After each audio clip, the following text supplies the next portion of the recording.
Hey everybody. I know that I haven't done a video in a while, but the events of the last 36 hours have pushed me in front of the camera again, and I felt that I had to say something. For those of you who follow online news, specifically privacy news and activist news, you've probably heard that there was a major arrest from the Tor network on Sunday. Well, actually Saturday U.S. time, Sunday Irish time. And it was a coordinated arrest between the police in Ireland and the United States FBI. The owner and founder of a service called Freedom Hosting, which offered uncensored web hosting on the Tor anonymity network. And I believe he also owned the TorMail anonymous email service, also on Tor, was arrested on child porn charges. Not so much that he was collecting child porn or distributing child porn, but he was a facilitator of child porn because his policy was no matter how revolting your content was, no matter how unethical he thought it might be or unseemly to society, he wouldn't take it down, and that often included child porn. He was arrested on Sunday, Irish time, and is being held while the FBI attempts to extradite him to the United States to face charges. He is being called the largest online purveyor of child porn in history. That's how serious it is, and we both know how bad that can be if he's brought to the United States, or even if he's tried in Ireland. I mean, child porn is a serious charge. But I look at it a little bit differently, and I want to say straight ahead that I don't agree with child porn. I don't believe that there's any value in child porn. I don't believe it's freedom of speech or any of the other endless crap justifications that people who partake of or create or enjoy child porn like others to believe. But I think that this arrest, and there's some really interesting details around it. For example, when the FBI compromised some, well, we don't know. We believe the FBI may have compromised some services that were on Freedom Hosting and inserted a little bit of JavaScript into their pages to harvest Tor users' email IP addresses so they could unmask them.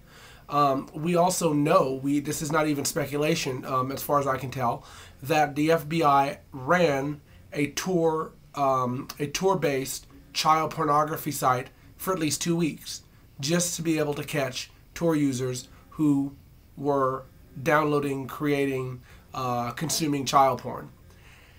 What's concerning about this to me is that everybody's talking about, oh, they've compromised our anonymity. And I think the bigger question that we should be asking ourselves is how far are we willing to allow our governments to go just to catch the bad guys?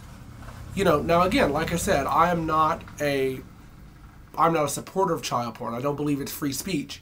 But I do believe that law enforcement should have limits. There should be places that it can't go or things that it can't do just because it's carrying out something it calls justice, whether it's valid or not.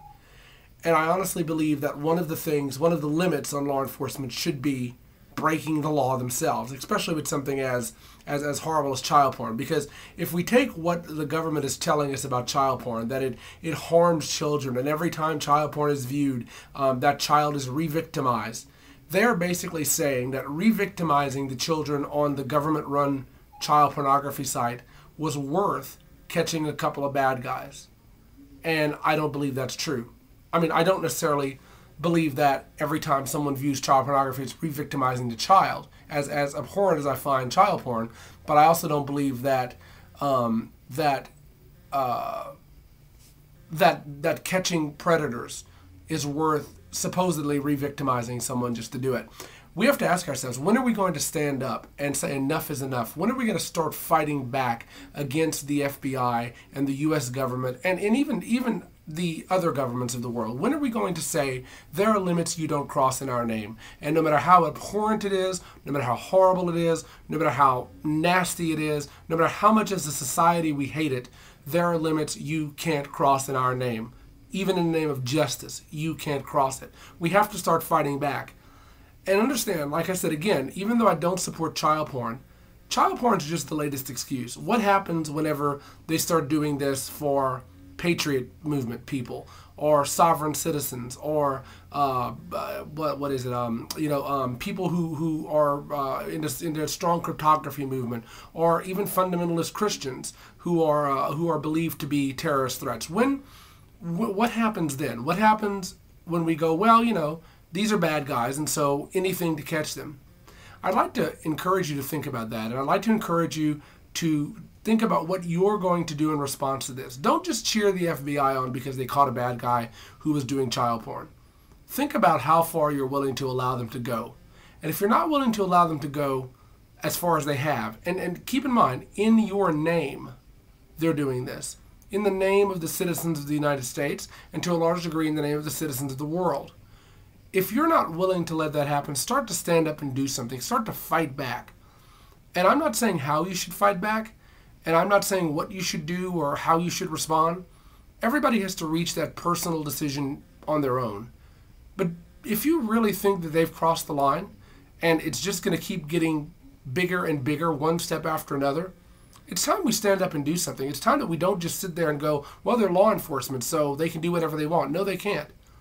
And it's time that we stand up and tell them no. And it's time that we start resisting. And it's time that we start fighting back in real ways, not just, protesting or writing letters or whatever. It's time that we start fighting back.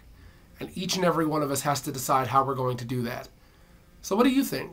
Was busting a child pornographer, or someone who was purveying child pornography or facilitating child pornography, whatever crap language they want to use, was it worth the blow to anonymity that the Tor network took? Was it worth all of those users who were compromised? And if you really do believe that every time child porn is viewed, that child is re-victimized, was it worth re-victimizing children just to catch one or two people?